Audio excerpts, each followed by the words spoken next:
Você estava vendo o vídeo do canal Net Show, na qual ele falava sobre as piores tragédias que aconteceram de 1900 até hoje. E na década de 50 ele falou sobre o acidente nas 24 horas da manhã de 55, né? Que obviamente foi uma tragédia trágica, né? Para a década e para todo o automobilismo no geral. E depois eu fiquei pensando, tipo, quais foram os piores acidentes que aconteceram, acidentes automobilísticos no caso, aconteceram de 1900 até os dias atuais. E bom, após uma pesquisa muito profunda que eu fiz entrando em vários sites informativos e tal, eu cheguei na conclusão. Então fiz uma lista e eu vou apresentar aqui pra vocês hoje, né? Eu sei que não é um tema tão legal assim de se tratar, né? São acidentes que alguns podem ser até fatais até. Mas é um assunto que, bom, é o que veio na minha mente na hora. Enfim, meu nome é Luke e seja bem-vindo a mais um vídeo do canal. Bora pro vídeo.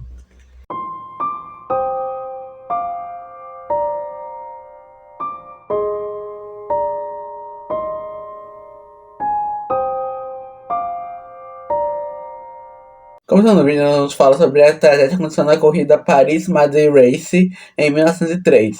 Que assim, por fazer uma corrida bem antiga, eu não consegui achar muitos registros sobre essa coisa, tipo, como aconteceu o acidente, o que rolou e tal. Então, caso alguém saiba um pouco mais sobre esse detalhe, deixa aqui nos comentários se possível.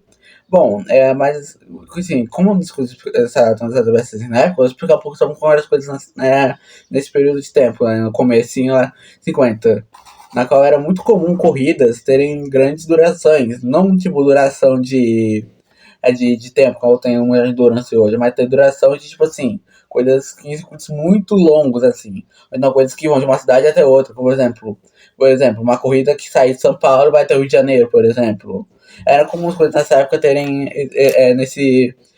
essa base, digamos assim. Era coisa que é dividida por etapas, ou seja, tipo, porque você tipo, sai de uma cidade e ia pra outra, depois você no final, tipo assim, a cidade de São Paulo, foi até um ponto, depois uma outra cidade, até chegar no Rio de Janeiro. É tipo isso, né?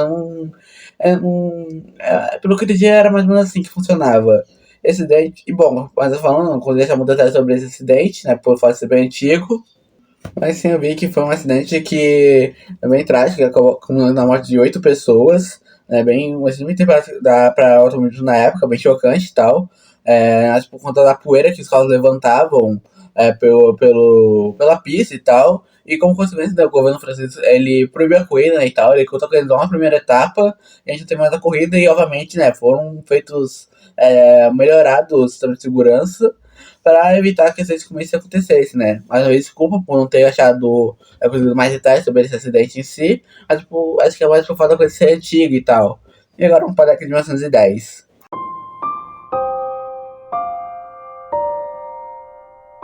Em 1916, nós tivemos o acidente fatal do piloto Bob Bowman, que foi um piloto bem popular nos Estados Unidos e tal, ele é americano, e corria em circuitos urbanos e tal, corria na categoria que na época e tal, não sei qual que eram.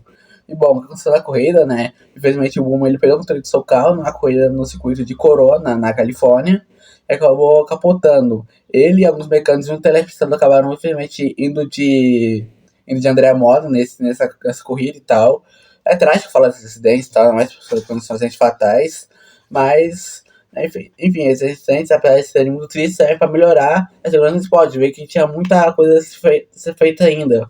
E naquela época, né, eles desenvolveram melhor os carros, né? Eles fizeram os carros para ter mais segurança e buscaram mais segurança nos autódromos e tal. Essa coisa acabou sendo também, acidente acabou causando para o declínio das coisas em circuitos urbanos nos Estados Unidos.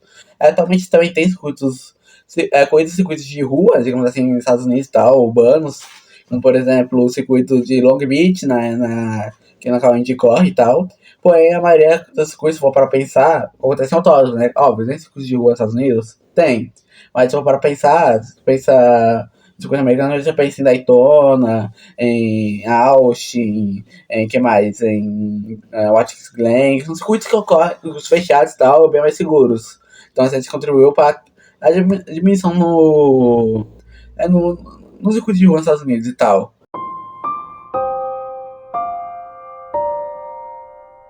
Você já viu que a tragédia aconteceu em mais ou menos 55? Foi a única tragédia que aconteceu desse tipo nessa corrida?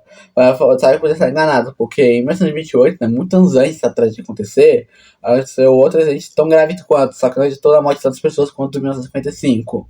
A qual Edmond Thomas, na verdade, acabou colidindo com outro carro e acabou capotando. Nesse acidente, vários detritos foram jogados para cima e atingiram um mecânico e também outras pessoas da equipe. E como consequência desse acidente, as equipes precisaram restringir acesso dos mecânicos da pista, porque naquela época era bem tipo, fácil para cantos feios, porque eles não eram uma área específica e tal. Ainda mais nos boxes naquela época, não tinha uma divisão certinha dos boxes pra pista. Naquela época era tipo aberto ali, a divisão só foi entrar anos depois. Então, isso acabou restringindo a essa dos mecânicos e acabou criando mais segurança, né, pra corrida.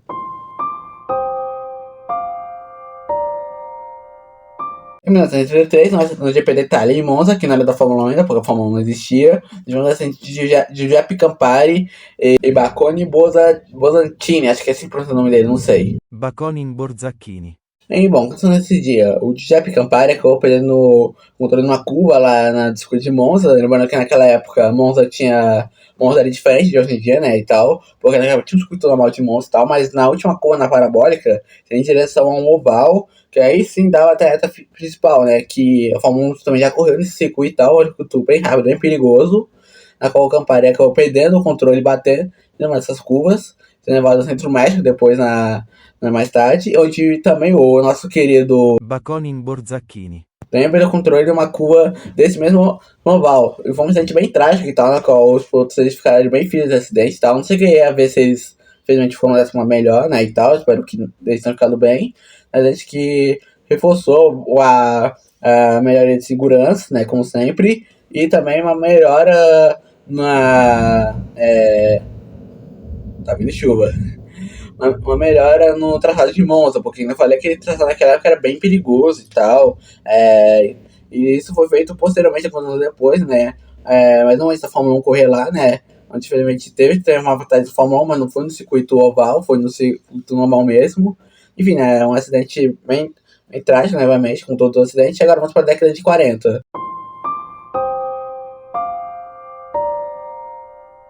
Em 1949, nós tivemos outro acidente tão trágico quanto, né? Obviamente, qualquer morte é trágica, né, nessa lista e tal, mas todos esses aqui são trágicos, né, infelizmente. Que é pode Jean-Pierre Wilne, que foi uma corrida de expedição em Buenos Aires, lá na Argentina. E, bom, também não é um acidente que eu cheguei a tão pesar fundo, tipo, como que aconteceu e tal. Mas o que eu vi foi que o Jean-Pierre, né, ele acabou perdendo o controle do carro em alta velocidade e bateu forte no circuito urbano lá na Argentina. E em Buenos Aires, que eu falei. E esse acidente acabou, apesar de ter sido tipo, uma melhora imediata na época, esse saltou o período das corridas em circuitos urbanos e tal. Porque na época era bem perigoso esses circuitos de rua e tal. Hoje em dia são bem mais seguros, você vê aí Mônaco, Azerbaijão, circuitos bem mais seguros, só que na época são bem precários circuitos de cidade. Ainda mais que esse era bem mal feito, como era o caso desse circuito aí de Buenos Aires.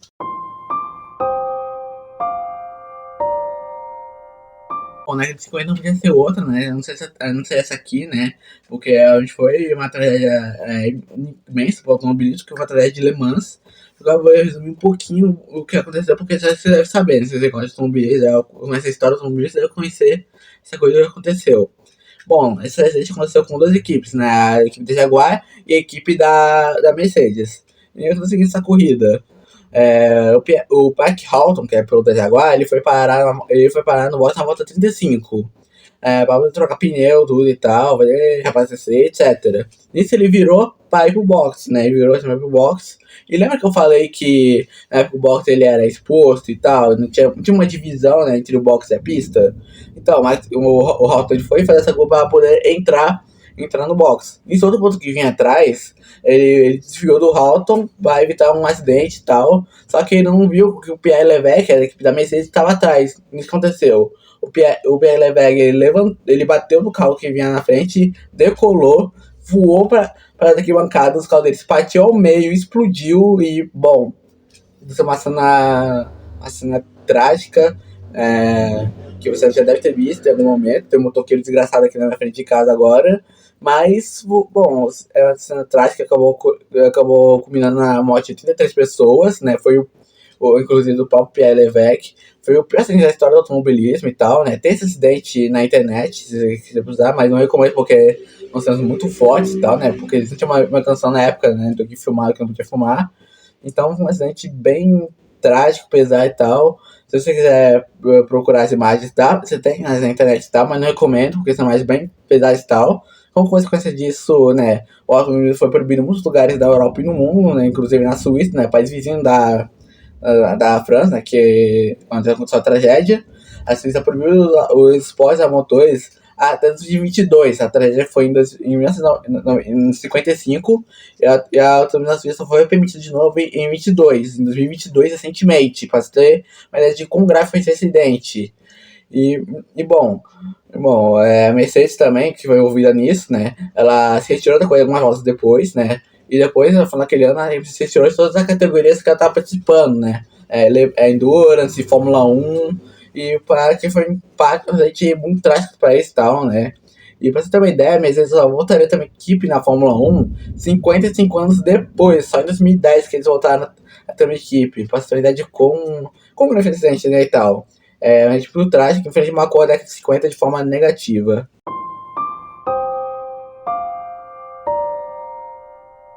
Na década de 60 nós vamos falar agora da Fórmula 1, né? Primeiro acidente envolvendo a Fórmula 1 e o piloto de Fórmula 1 né, nesse vídeo, que no caso é o acidente fatal de Wolfgang von Trips de Pelletare de 61, na qual ele acabou colidindo com Jim Clark e isso acabou indo em direção à multidão, infelizmente eliminando 15 espectadores e o próprio piloto. Após o acidente, a FIA implementou melhorias para aumentar a distância entre os telespectadores e a pista, né? Mas a gente gosta que separe a pista.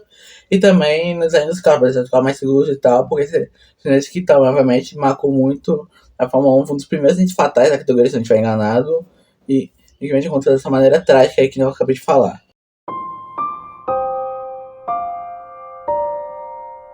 Na década de 70, nós tivemos, por exemplo, o acidente do Nick Lauda no GP da Alemanha de 76, na qual ele acabou batendo em Nürburgring, né? O acidente foi em Nürburgring. Ele bateu após uma quebra de suspensão. O carro dele acabou pegando fogo. Ele ficou 55 segundos dentro do carro antes de ser resgatado. Ele foi levado para o centro médico e no final sobreviveu.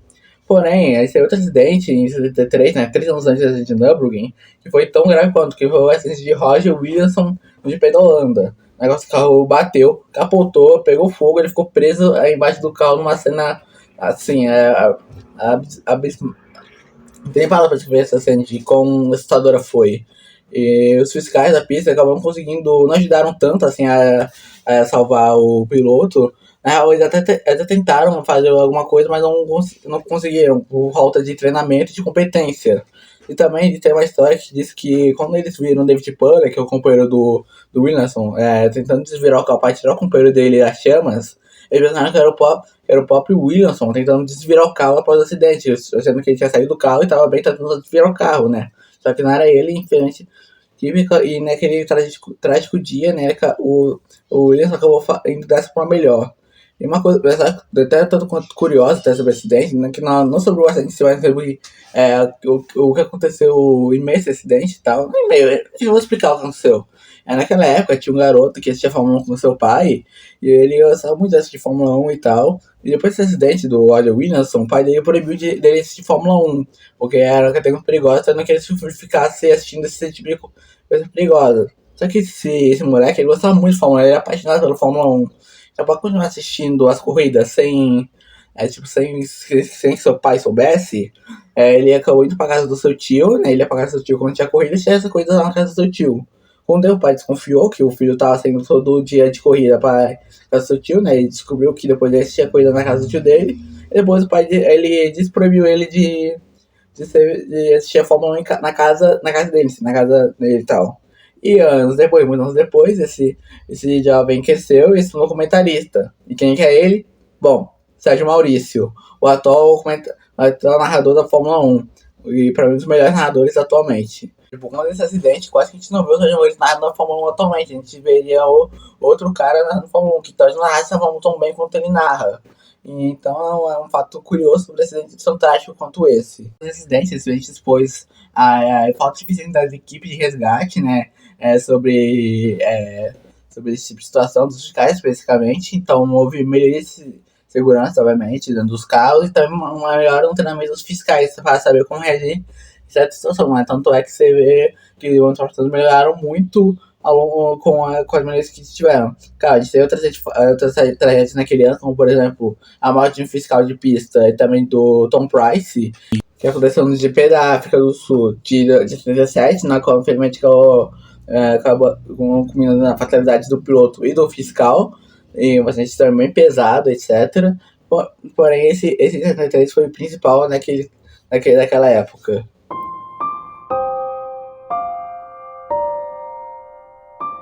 Em 1972 foi um ano que foi emocionante, porque teve uma disputa pelo título, mas também trágico por conta de todos os acidentes que aconteceram naquele ano.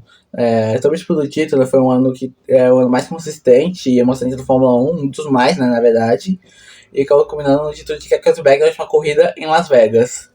Porém, a gente tem que lembrar sobre alguns acidentes que infelizmente aconteceram naquele trágico ano, como o acidente de Pioni, que acabou encerrando sua carreira algumas coisas antes, e também que eu falo de hoje, o acidente de Gilles Villeneuve durante o classificatório do GP da Bélgica.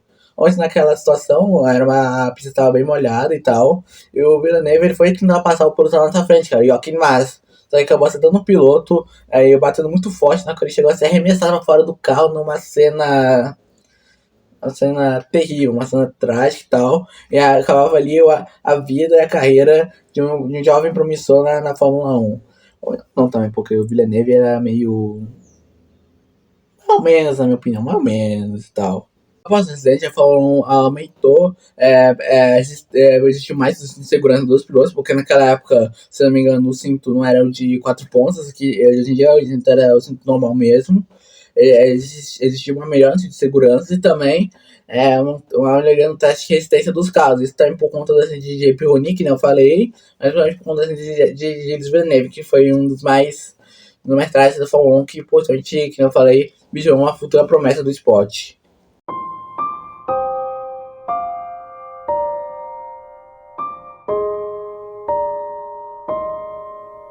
É triste falar dessa corrida aqui nesse específico, nesse fim de semana, na verdade, porque foi um jogo muito trágico, tanto para a Fórmula 1 com o automobilismo inteiro. Porém, essa a gente tem que falar porque foi a tragédia mais marcante de 94, e na deslizamento e tal. No caso, foi a tragédia de Imola, que é em 94. Mas antes vou dar uma leve resumo do que aconteceu naquele final de semana e também do ano em si. Bom, 94 é um ano que se os parâmetros de 82. Uma temporada emocionante pelo título, mas também trágica pelo que aconteceu. E em 94 teve uma mudança no regulamento na qual proibiu muitas assistências técnicas que tinha nos carros no anterior, em 93, como suspensão ativa, controle de tração, controle de largada, etc. Isso chegou ao objetivo frear a Williams, o que funcionou. A Williams não era um dos carros mais dominantes daquele ano, né? Foi esse dominante mais tarde nas corridas, e quem venceu com isso foi a Benetton. Um ataque de Michael Schumacher venceu as 3 primeiras corridas do ano, e até mais pra frente e tal. E foi campeão no final do ano, enfim. Só que em Imola, a corrida que eu quero ser como de San Marino foi um dos piores finais de semana da história da Fórmula 1. Já começa que na sexta-feira, durante o treino livre, o Rubinho Barrichello acabou pegando uma zebra alta em Imola e bateu fortíssimo na barreira. Numa acidente de 95G. Pra ter noção, a batida do Grosjean no Bahrein, que eu vou falar mais à frente, foi de 65G. Do Rubinho foi de 95, cara. Tipo, foi um acidente muito forte, né? Que o Rubinho quase morreu nesse acidente. Infelizmente ele viria a se recuperar e correria mais tarde no ano. Só que eles, primeiro dia, tinha um fim de semana trágico em Imola. E no dia seguinte, também, agora durante o treino classificatório, o jovem estreante da Sintec, Roland Ratzenberger, está realizando seu sonho de ser piloto de Fórmula 1, acabou pegando sua da traseira e batendo fortíssimo na curva Villeneuve. E aí foi de fatal, não queria bater mais de 300 km por hora e não teve o que fazer. E infelizmente Ratzenberger morreu naquele mesmo local. Uns dizem que ele morreu na pista, outros dizem que ele morreu no hospital.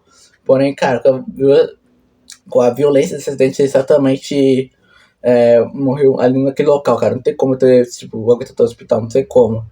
E, bom, pelas italianas da época, até hoje, etc., a coisa devia ser cancelada, né, por conta do acidente e tal. Porém, como não sabia que ele tinha morrido no hospital, a coisa seguiu de maneira normal, o que foi uma péssima escolha. E no final daquela classificatória, a Ayrton Senna acabou fazendo a pole position. Aí nas coisas, infelizmente na corrida as coisas não acabaram bem, porque logo na largada, né, a gente teve um acidente forte, segundo entre o Pedro Lamy e o J.J. Leto, não lembro a que foram envolvidos, mas foram esses dois, e acabou correndo no safety car na pista. Nesse safety car fugou por umas voltas e tal, até que a corrida foi reiniciada algumas voltas depois. Nisso, na volta 7, o Schumacher estava atrás do Senna, tentando seguir ele. O Senna estava na frente segurando, até que, bem, aconteceu o que vocês já sabem.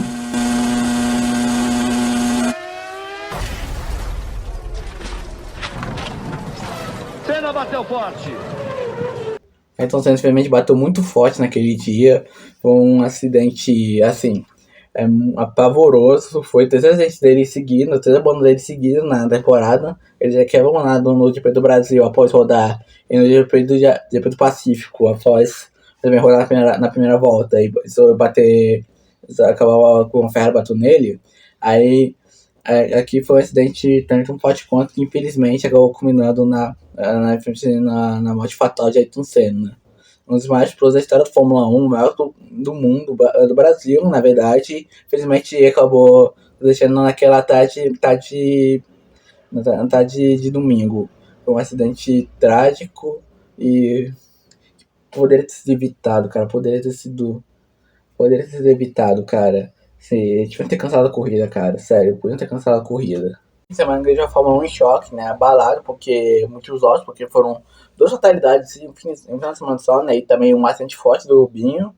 E foram das medidas de segurança de 94 e também que seguiram para 95 também, como por exemplo, muitos circuitos tiveram que fazer alteradas, como por exemplo, Spa na famosa El Rouge, do Canadá, que na época não era uma reta, mas que foi implementada uma chicane, não desvia essa reta em 96.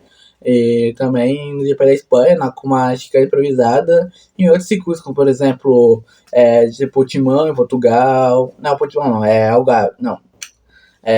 Esqueci o nome do circuito. E, bom, outros circuitos também, inclusive também no próprio circuito de Imola, várias reformas, na qual deixou um circuito bem mais lento e bem mais seguro e tal. Muita gente critica as reformas que fizeram, mas que foram necessárias na Fórmula 1 e, bom, infelizmente é dessa forma que infelizmente foi uma queda de 90, um acidente trágico e que pode ser evitado, muito ser evitado, cara.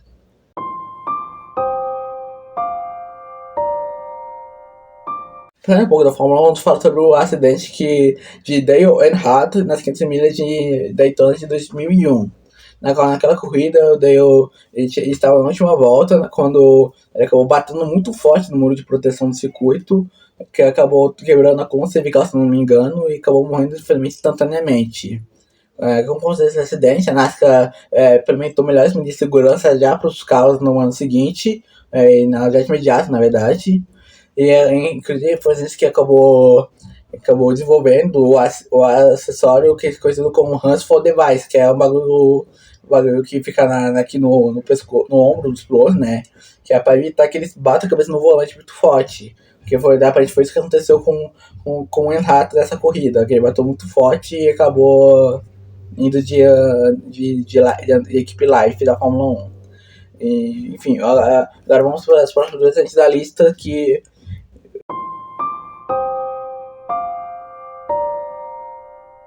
Em 2010 tivemos também vários acidentes trágicos que aconteceram, mas o principal aconteceu no depois de 2014 da Fórmula 1, onde o panorama era o seguinte: era uma corrida com muita chuva em Suzuka, porque perto dali estava passando um tufão, que acabou criando uma forte chuva na corrida, que foi atrasada várias vezes, mas no final acabou acontecendo. E infelizmente a corrida pode ser encerrada de tanta chuva que tá caindo naquele dia. E, bom, aconteceu que na volta 45, se não estiver enganado, o piloto da Sauber, Adrian Sutil, acabou rodando e batendo na saída da curva 130R. E nisso entrou a bandeira amarela no locais tal, inclusive um trator para poder tirar o carro do sul da pista. Porém, aconteceu o seguinte: na volta 46, o Julius Bianchi acabou acapulando na mesma curva que o que o Sutil bateu no caso 130R e acabou indo em direção ao trator. E, bem, não sei se é que vocês estão vendo aí, que eu até... Eu vou demonstrar muito porque você sente que foi muito pesado e tal, que a cabeça dele ficou exposta e ele bateu bem na lataria do trator. E acabou causando um traumatismo craniano nele. E era infelizmente acabou nos deixando 9 anos depois, antes de perder um grid de 2015. Um acidente trágico que marcou a Fórmula 1 porque por fato de ser o primeiro acidente fatal em 20 anos, né, na categoria, e onde felizmente também é o último até hoje, espero que seja o último por muito, muito tempo, eu espero que não tenha mais acidentes fatais na verdade, e provou, e após o acidente foram feitas várias melhorias nos carros para dar mais segurança aos pilotos e tal, mas inclusive esse foi um acidente que impulsionaram a criação do Halo, que seria implementado 4 anos depois, em 2018, e que salvou a vida de vários pilotos ao longo da história da Fórmula 1, desde 2018 até o dia de hoje. Antes de ir para o primeiro lugar, eles queriam dar uma roda aqui a todos os acidentes que aconteceram em 2010 e 2010, tal, que também foram muito trágicos. No caso, foram acidentes no GP de Las Vegas de 2011, da Indy, na qual foi uma prova de extrema irresponsabilidade da Indy, que não devia acontecer.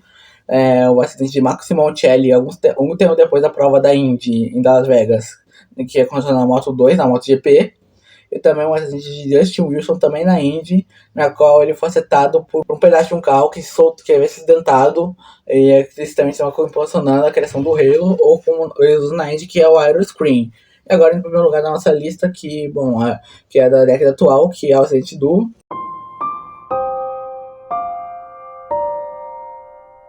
Bom, atualmente a década de 20 não acabou, então espero que não aconteça nada demais ainda. Porém, atualmente a gente já tem o acidente do Romain Grosjean no Bahrein, que é o que eu vou falar, que foi um acidente muito, muito forte. Na conta é o seguinte, o Grosjean largava de 19º naquela corrida, ele conseguiu largar bem, ganhou as posições logo de início na largada, até que seria na frente de alguns pilotos, entre eles Sainz, Raikkonen, Norris, Sainz de novo, etc. E ele foi tentar virar para a direita para ganhar mais posições. Só que nisso, ele acabou tocando no Daniel Kvyat, que estava ao lado dele, né? Por exemplo, o Grosjean não deve ter visto o Kvyat na época, na hora, ele acabou batendo com tudo no guarda-reio, numa partida de 66G, né? Eu falei antes que era 66G, mas não era de 66. E foi um acidente muito forte, o carro do Grosjean se partiu em dois e pegou fogo, uma imensa bola de fogo. Todo mundo ficou preocupado com o estado do Grosjean. Bom, todos eu lembro desse acidente até hoje. Eu lembro que eu fiquei em choque quando eu vi. E a única coisa que eu torcia é pro Grosjean sair bem naquele acidente e tal. E bom, foram 28 longos segundos, ou 26, não lembro certo, até o Grosjean sair do carro. Até que depois de 28 segundos após o acidente, o Grosjean surgiu como uma fênix saindo do fogo. E uma cena épica até hoje, cara. Sério, é uma cena que, nossa, me arrepia até hoje, cara. E o que mostra que, obviamente, todos os acidentes fatais que aconteceram no passado serviram de inspiração para uma melhoria da segurança e tal, e evitar que acidentes daquele tipo acontecessem de novo. Então, que atualmente tem, infelizmente, acidentes fatais que aconteceram recentemente, infelizmente, não é uma pena. Porém, graças à segurança que vem evoluindo cada vez mais nos esportes, a gente mostra que os acidentes agora são raridade, tipo, é quase impossível assim, um acidente desse tipo acontecer. E bom, essa foi a minha lista de acidentes que aconteceram de 1900 até hoje, né, inspirado também, nós estamos falando no vídeo da Show, né, entra no vídeo dele no canal da Show, né, inclusive o link vai estar aqui na descrição. E bom, basicamente esse foi o vídeo de hoje. Bom, galera, é isso. O vídeo de hoje ficando por aqui. Espero que tenham gostado e tal. É triste falar sobre esses acidentes, né? Que a maioria dos acidentes foram fatais, infelizmente. Porém, eu te falar também a importância da segurança no automobilismo, que foi evoluindo muito ao longo dos anos. E esses acidentes foram uma base para que as mulheres fossem mudadas. O que é uma pena, porque infelizmente teve que alguém ir de arrasta para poder ter a segurança, que podia ter feito muito antes. Por exemplo, aconteceu em Imola. Podia ter sido evitado e tal, eu acho que com muitas vezes acontecendo na Curva Tamburello muitos anos atrás, antes da acidente e tal, etc. Porém, né, É isso. Infelizmente é isso. Espero que tenham gostado. Deixa lá, se inscreva no canal. Aí vocês vão ver os próximos vídeos. No Instagram, @lucasmendes, está no canal, né? Que tá aqui na descrição e tudo e tal. É isso. Eu digo por aqui. Espero que vocês tenham gostado. Valeu. Até mais. E falou. Aí meus prêmios também, caso tenha alguém que tá vendo esse vídeo que é parente de um esposo que fazendo tal. Acho difícil que tem alguém que tá assistindo esse vídeo ser parente de alguém e tal. Mas, vai que tem alguém que decide, não sei. Meus prêmios, a casa de um familiar nesse acidente, etc. E basicamente é isso. Até a próxima, valeu e tchau.